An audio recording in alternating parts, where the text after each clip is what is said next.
ಸಮಸ್ತ ಕನ್ನಡಿಗರಿಗೆ ಸ್ವಾಗತ. ನೀವು ನೋಡ್ತಾ ಇದ್ದೀರಾ ಬಿಬಿ ನ್ಯೂಸ್ ಕನ್ನಡ. ನಾನು ತೃಪ್ತಿ ಬಸವರಾಜ್. ಬಿಗ್ ಬಾಸ್ ಮನೆಯಲ್ಲಿ ಜೋಡಿ ಹಕ್ಕಿಗಳಂತ ಇದ್ದವರು ಈಗ ಬದ್ಧ ವೈರಿಗಳಾದ್ರ.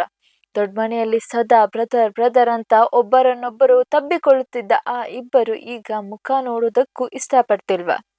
ಹೌದು, ಬಿಗ್ ಬಾಸ್ ಕನ್ನಡದ ವಿನ್ನರ್ ಗಿಲ್ಲಿ ನಟರಾಜ್ ಅವರಿಗೆ ಶಾಕ್ ಕೊಟ್ಟಿದ್ದಾರೆ ಮ್ಯೂಟೆಂಟ್ ರಘು. ಇನ್ಸ್ಟಾಗ್ರಾಂನಲ್ಲಿ ರಘು ಅವರು ಗಿಲ್ಲಿಯನ್ನು ಸದ್ದಿಲ್ಲದೆ ಅನ್ಫಾಲೋ ಮಾಡಿದ್ದಾರೆ. ಗೆದ್ದ ಮೇಲೆ ಗಿಲ್ಲಿ ಕೊಟ್ಟ ಕಾಟಕ್ಕೆ ರಘು ಬೇಸತ್ತಿದ್ದಾರಾ ಅಥವಾ ಈ ಸ್ನೇಹದ ಹಿಂದೆ ಬೇರೆಯದ್ದೇ ಕತೆ ಇದೆಯಾ? ಈ ಬಿಗ್ ಅಪ್ಡೇಟ್ ಬಗ್ಗೆ ಸಂಪೂರ್ಣ ಮಾಹಿತಿ ಇಲ್ಲಿದೆ ನೋಡಿ. ಬಿಗ್ ಬಾಸ್ ಮನೆಯಲ್ಲಿ ಗಿಲ್ಲಿ ನಟರಾಜ್ ಮತ್ತು ಮ್ಯೂಟೆಂಟ್ ರಘು ಅವರ ಕೆಮಿಸ್ಟ್ರಿ ಪ್ರೇಕ್ಷಕರಿಗೆ ಸಖತ್ ಇಷ್ಟವಾಗಿತ್ತು. ಗಿಲ್ಲಿಯ ತುಂಟಾಟಕ್ಕೆ ರಘು ಸಪೋರ್ಟ್ ಮಾಡ್ತಿದ್ರು. ಆದರೆ ಈಗ ಹೊರಬಂದ ಮೇಲೆ ದೃಶ್ಯವೇ ಬದಲಾಗಿದೆ. ರಘು ಅವರು ಗಿಲ್ಲಿಯನ್ನ ಅನ್ಫಾಲೋ ಮಾಡುವ ಮೂಲಕ ಸೋಷಿಯಲ್ ಮೀಡಿಯಾದಲ್ಲಿ ದೊಡ್ಡ ಸಂಚಲನ ಸೃಷ್ಟಿಸಿದ್ದಾರೆ. ಇದಕ್ಕೆ ಮುಖ್ಯ ಕಾರಣ ಗಿಲ್ಲಿಯ ಅತಿರೇಕದ ವರ್ತನೆ ಎನ್ನಲಾಗುತ್ತಿದೆ.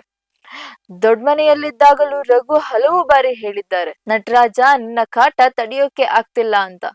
ಈಗ ಅದೇ ಕಿರಿಕಿರಿ ಮಿತಿ ಮೀರಿದೆಯೇ ಎಂಬ ಅನುಮಾನ ಮೂಡಿದೆ. ಈ ಅನ್ಫಾಲೋ ಹಿಂದೆ 3 ಪ್ರಮುಖ ಅಂಶಗಳು ಚರ್ಚೆಯಾಗುತ್ತಿವೆ. ಗೌರವದ ಕೊರತೆ. ಸಾರ್ವಜನಿಕವಾಗಿ ಅಥವಾ ಇಂಟರ್ವ್ಯೂಗಳಲ್ಲಿ ಗಿಲ್ಲಿ ಅವರು ರಘು ಬಗ್ಗೆ ಹಾಸ್ಯ ಮಾಡುವ ನೆಪದಲ್ಲಿ ಹೀಯಾಳಿಸುತ್ತಿದ್ದಾರಾ? Social media ignore. Raghu follow ಮಾಡಿದ್ರು ಗಿಲ್ಲಿ ಮರಳಿ ಫಾಲೋ ಮಾಡದಿರುವುದು ರಘು ಅವರ ಈಗೋಗೆ ಪೆಟ್ಟು ನೀಡಿದೆಯಾ? Support politics. ಫಿನಾಲೆ ವೇಳೆ ರಘು ಅವರಿಗೆ ಬೆಂಬಲ ನೀಡಿದ್ದರು ಮತ್ತು ಗಿಲ್ಲಿ ಗೆದ್ದ ಮೇಲೆ ರಘು ಅವರನ್ನು ಹೇಗೆ ನಡೆಸಿಕೊಂಡರು ಎಂಬುದು ಈಗ $1,000,000 ಪ್ರಶ್ನೆ. ದೋಸ್ತಿ ಅನ್ನೋದು ಕೇವಲ ಕ್ಯಾಮೆರಾ ಮುಂದಷ್ಟೇ ಇತ್ತಾ ಅಂತ ಈಗ ಫ್ಯಾನ್ಸ್ ಕೇಳ್ತಾ ಇದ್ದಾರೆ. ಒಟ್ಟಿನಲ್ಲಿ ಬಿಗ್ ಬಾಸ್ ಮನೆಯ ಸ್ನೇಹ ಬೂದಿ ಮುಚ್ಚಿದ ಕೆಂಡದಂತಿದೆ. ಗಿಲ್ಲಿಯ ಗೆಲುವನ್ನು ಸಂಭ್ರಮಿಸಬೇಕಿದ್ದ ರಘು ಈಗ ಅಂತರ ಕಾಯ್ದುಕೊಳ್ಳುತ್ತಿರುವುದು ಹಲವು ಅನುಮಾನಗಳಿಗೆ ಎಡೆ ಮಾಡಿಕೊಟ್ಟಿದೆ. ಈ ಬಗ್ಗೆ ಮ್ಯೂಟೆಂಟ್ ರಘು ಅಥವಾ ಗಿಲ್ಲಿ ನಟರಾಜ್ ಅವರು ಅಧಿಕೃತವಾಗಿ ಏನು ಹೇಳ್ತಾರೆ ಅನ್ನೋದನ್ನ ಕಾದು ನೋಡ್ಬೇಕಿದೆ. ನಿಮ್ಮ ಪ್ರಕಾರ ಈ ಇಬ್ಬರ ಮಧ್ಯೆ ಬಿರುಕು ಬೀಳಲು ಕಾರಣವೇನು? ಕಮೆಂಟ್ ಮಾಡಿ ತಿಳಿಸಿ. ಇದಾಗಿತ್ತು ಈ ಹೊತ್ತಿನ ವಿಶೇಷ ವರದಿ.